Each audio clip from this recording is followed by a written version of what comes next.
small town girl living in a lonely world. She took the midnight train going anywhere.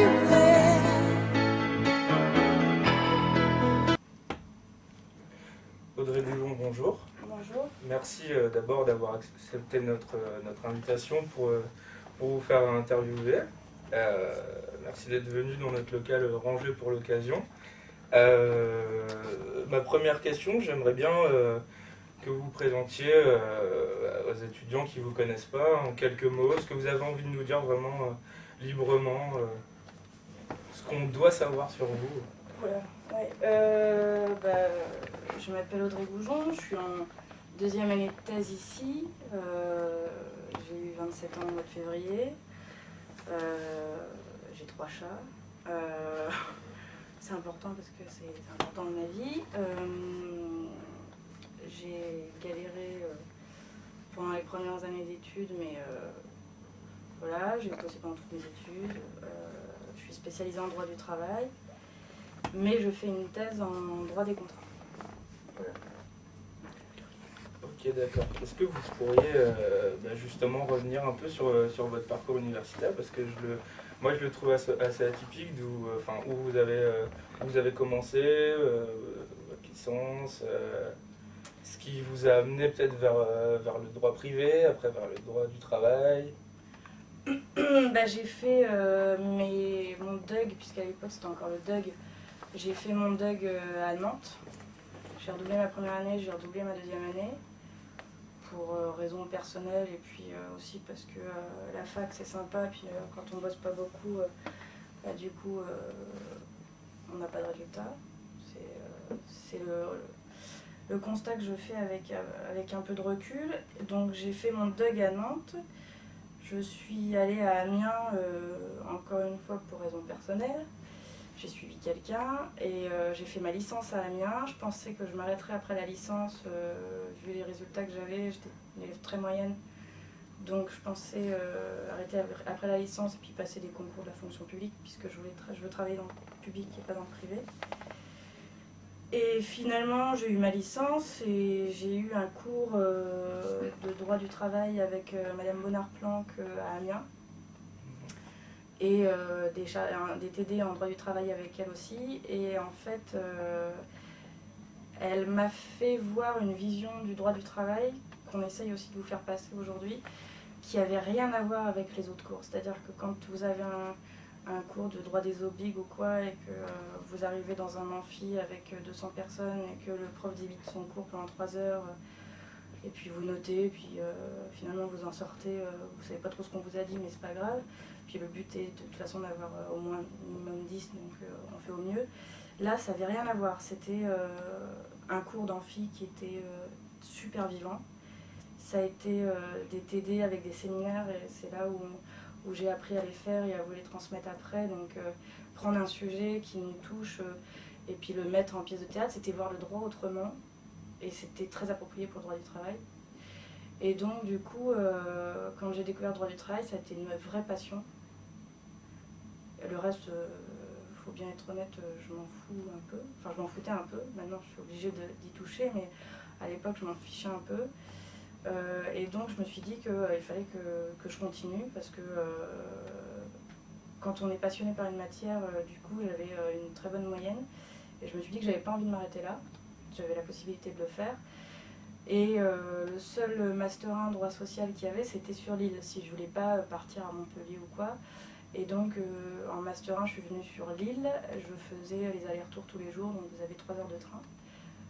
Je sais que j'ai des étudiants à moi qui le font, c'est particulièrement crevant, je bossais à côté en plus, à Amiens.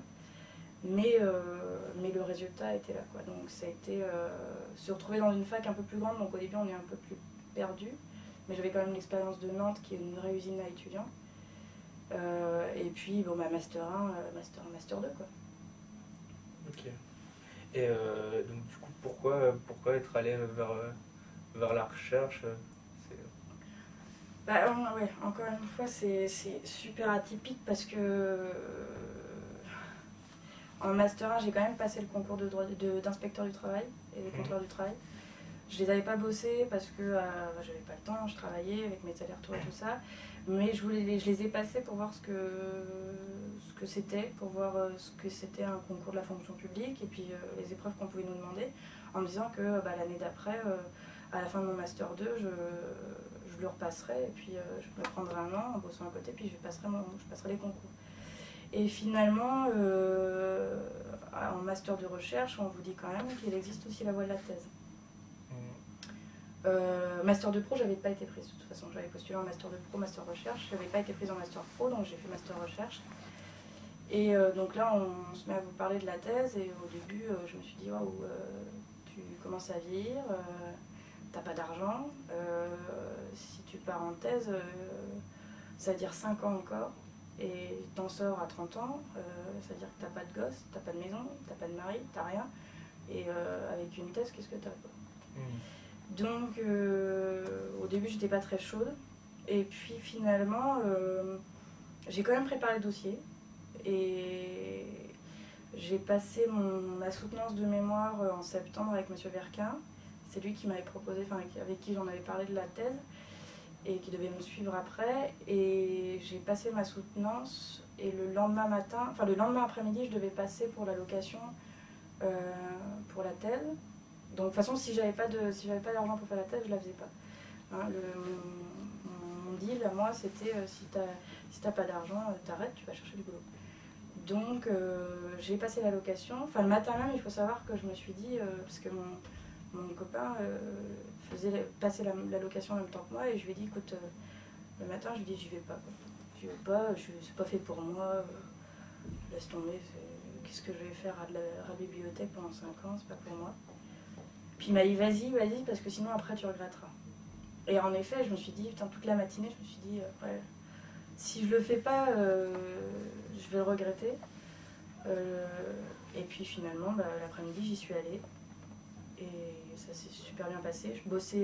J'ai passé mon oral, puis après je bossais chez H&M, donc je suis partie bosser chez H&M. Et à 18h, j'ai eu un copain qui m'a appelé, qui m'a dit, écoute, voilà, t'as été prise, quoi. Et alors là, on se dit, merde, je m'y attendais pas, quoi. Je me suis dit, moi je l'ai préparé à l'arrache, je me suis jamais dit, tu seras dedans, puis finalement, si. Et puis voilà, ça s'est fait comme ça. Ok. Et pourquoi vous vous retrouvez à travailler en droit des contrats Parce que, en fait, justement, on a fait une journée, je fais un peu de la promo aussi pour mon asso. On a monté une asso de jeunes doctorants qui est ouverte à partir du Master 2, pour les Master 2. Moi, j'aimerais l'étendre un peu plus parce que je sens qu'en Master 1, il y a quand même des demandes un peu. Et en fait, si vous voulez, pour l'allocation, enfin ce qu'on appelle le contrat doctoral aujourd'hui, c'est chaque labo propose un sujet, un thème. Donc chaque directeur de labo propose un thème et vous postulez sur ce thème-là. Donc moi, mon thème, il a été imposé. Et mon thème, c'était, puisque j'appartiens au centre René de Mogue, c'est un centre qui s'occupe surtout de la recherche en théorie du contrat. Okay. Donc quand on m'a proposé, quand j'ai postulé pour ce thème, j'avais pas le choix. Après, je pouvais l'orienter un peu en droit du travail, j'aurais un peu de droit du travail dedans, mais c'est surtout de la théorie du contrat. Ok, d'accord.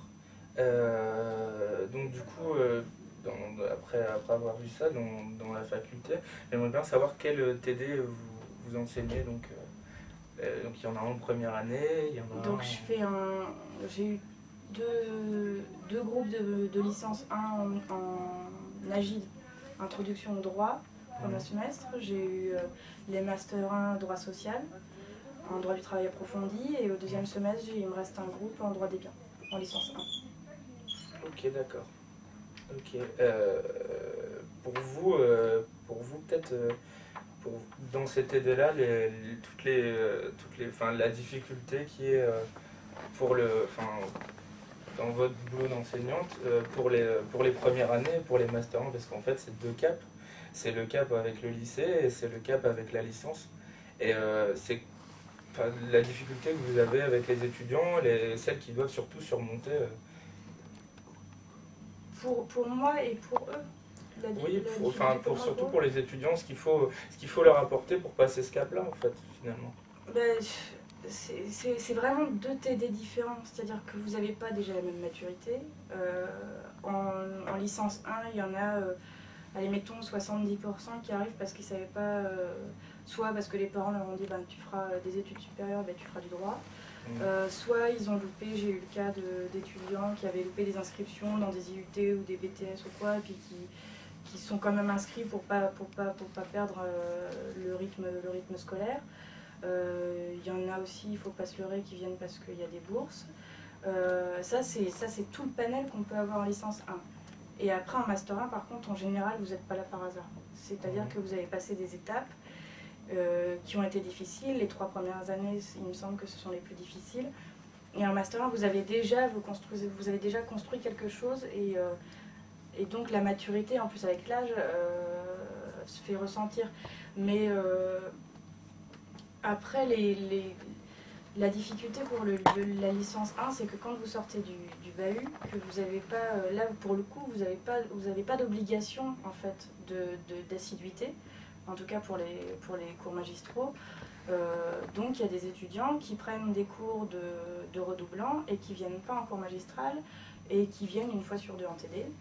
Ça c'est la difficulté et ça on l'a tous fait, de toute façon il ne faut pas se leurrer, même les chargés de TD et les enseignants auront beau dire ce qu'ils voudront, il ne faut pas se leurrer, on y est passé aussi, donc on sait ce que c'est que la tentation de se dire bon bah de toute façon les examens c'est dans 3 mois, je vais reprendre les cours, je vais les relire 1 fois, 2 fois, et puis après ça ira. Donc ça c'est la difficulté. Après il y a des difficultés pour les licences 1, c'est les questions de méthodologie, c'est des exercices qu'ils n'ont jamais vus. Donc c'est à nous toutes les semaines, même au 2e semestre, de revenir sur la méthodologie, parce que quand on corrige les exercices, on sent qu'il y en a qui ne maîtrisent pas.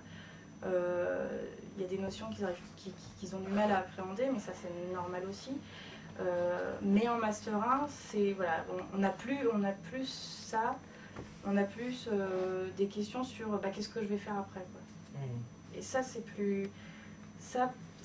nous on peut donner des conseils, mais sinon on intervient moins en fait. On peut vous dire, voilà le pro, voilà ce que c'est, voilà le master recherche, voilà ce que c'est, vous avez ces concours-là qui existent. Mais après c'est une construction qui est vraiment personnelle. On a beaucoup moins à vous apporter sur le plan personnel. Je vais peut-être continuer dans le TD directement, et plus particulièrement celui que j'ai eu en fait en droit du travail. Vous êtes arrivé au premier, peut-être au 2e cours, et vous avez fait quelque chose qui m'a surpris parce que je l'avais jamais vu, c'est que vous êtes arrivé en disant, au bout, je veux dire peut-être de 20 minutes, en disant moi je suis de gauche. En faisant comprendre. Et je voulais savoir pourquoi c'était important, peut-être en rapport avec la matière, peut-être en rapport avec votre attitude à vous-même, votre honnêteté. Pourquoi l'avoir dit alors qu'on ne l'a pas en licence? Déjà, moi c'était mon premier cours avec vous. Enfin c'était mes premiers cours, c'est la première année que j'enseigne. Et vous savez pas toujours ce qu'il faut dire, ce qu'il faut pas dire. Après, vous entendez son cloche tu fais ça très carré, voilà, il y a une absence, 2 absences, machin, surtout tu notes tout, et puis voilà. Donc, et puis en fait, j'ai tellement entendu de choses que je me suis dit non, voilà, ça me ressemble pas, c'est pas moi, je vais le faire comme je le sens. Et en fait, ça devait être au 2e cours, je vous ai pas dit que j'étais directement de gauche, je vous ai dit de toute façon que vous allez bien sentir que j'étais plus d'un bord que de l'autre. Et voilà, en fait c'est vrai, c'est par rapport à la matière, en droit du travail, on ne peut pas être neutre. Enfin pour moi on ne peut pas être neutre, on peut difficilement être neutre. Parler des licenciements économiques pour dévier des licenciements perso, ça c'est parler de discrimination à l'emploi, parler de discrimination de travail égal à salaire égal, on ne peut pas le faire juste en rappelant des chiffres et des articles du Code du travail. C'est pas comme ça que je le vois. Après, c'est peut-être un tort, je suis loin d'être parfaite, je le sais. En plus, c'était ma première année. Il faut savoir que les chargés de TD n'ont pas de conseil pédagogique, on n'a pas on ne nous donne pas à nous de cours pour savoir comment est-ce qu'on doit vous enseigner. Et donc, je me suis dit, ce que je vais leur dire, il ne faut pas qu'elles le prennent pour argent comptant, parce qu'il y a certaines choses que je vais dire qui seront forcément teintées de politique. Donc, quand je vous rappelle les grandes règles du droit du travail sur certains thèmes, là, je ne peux pas je vous dis la vérité, enfin, de toute façon vous le retrouvez dans vos cours, dans vos codes. Mais il y a des choses sur lesquelles moi je vais être amenée à apporter mon opinion. Donc je préfère que ce soit clair, je crois que j'ai préféré que ce soit clair au début. Comme ça il n'y avait pas d'ambiguïté et puis aussi je posais un cadre, c'est-à-dire que voilà, moi je vous dis ce que je pense. J'attends que vous me disiez pareil ce que vous en pensez.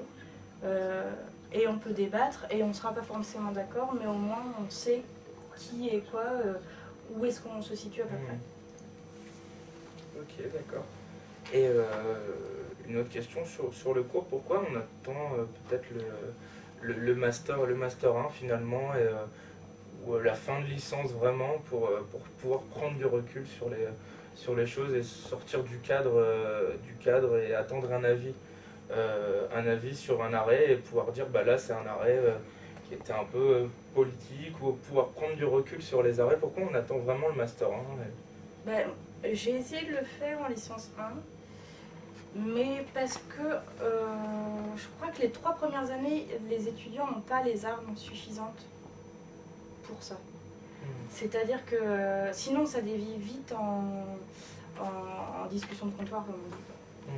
Donc on peut parler en licence 1, j'ai essayé de le faire sur, on voyait en droit des biens le principe de précaution, et du coup j'expliquais que pareil, je leur donnais l'exemple du Japon, le Japon qui est confronté à un problème de nucléaire. Et je disais, bah, du coup, vous voyez, au nom du principe de précaution en France, on est en train de prendre le nucléaire et de tout de suite en fait en faire un débat énorme en disant il faut tout de suite qu'on arrête tout, quoi. Et donc j'ai essayé de les amener à ça, mais je me suis rendu compte que c'était intéressant parce qu'il y en avait qui avaient des choses à dire. Mais on sort vite du cadre du droit et moi mon travail c'est quand même vous faire parler du droit. Et du coup le problème c'est que les 3 premières années à mon avis ils n'ont pas assez de matière, d'outils juridiques pour débattre là-dessus. Enfin, pour débattre sur des sujets comme ça. Et d'accord.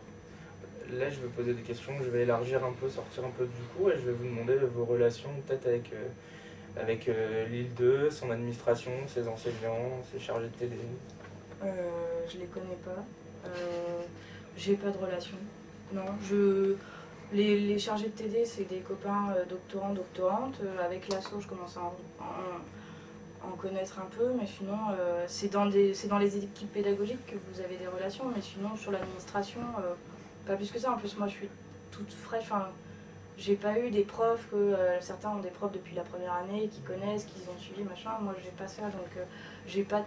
Enfin, l'administration, c'est encore très à part le doyen Bossu et puis quelques personnes que j'arrive à voir. J'ai pas vraiment de relation. Et votre avis sur l'associatif à l'île 2, sur le couloir des assos, et peut-être plus particulièrement le DPT, puisque... Je connais que DPT et le Cactus. Le Cactus, voilà. DPT. On n'entend pas beaucoup parler de vous. Moi, DPT, j'en ai entendu parler parce qu'en Master 1, après les cours, j'allais boire des bières à Lulu. Alors, vous voyez. Mais je trouve qu'on n'en entend pas beaucoup parler. Mais il faut que ça prenne un peu de... Voilà, il faut que ça prenne un peu de, je sais pas comment dire, d'ampleur, quoi. Il faut que les étudiants sachent qu'il y a des assos qui sont là pour les aider, pour les renseigner, et puis voilà, mais ça reste encore assez minime, quoi. Donc il faudrait qu'on sorte un peu. Il faudrait peut-être, voilà. Puis les couloirs en sous-sol, ça veut tout dire. On n'a pas choisi. Bah ouais, c'est pas... Et du coup, votre avis sur la page d'actu, vous n'avez pas encore tout à fait eu, vous avez juste filé la page internet.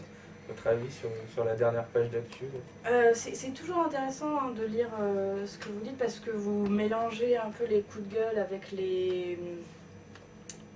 les infos intéressantes. Maintenant, moi j'ai moins à voir sur... c'est vrai que c'est pas du snobisme, mais quand on est chargé de TD, on va moins vers ce genre de choses. Mais il y a des trucs qui me font marrer, et puis voilà. Et, mais Enfin, j'ai moins à voir, quoi. Puis il y a des fois où je regarde quand même pour voir si il n'y a pas un petit papier sur moi là-dedans.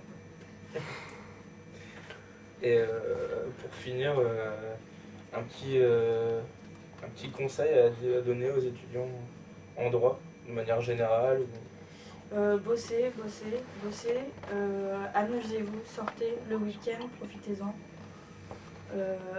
Et puis toujours y croire, quoi.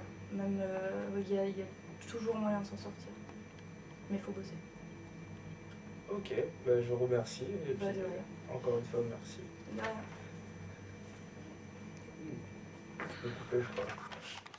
When I met him, the stars were shining so bright.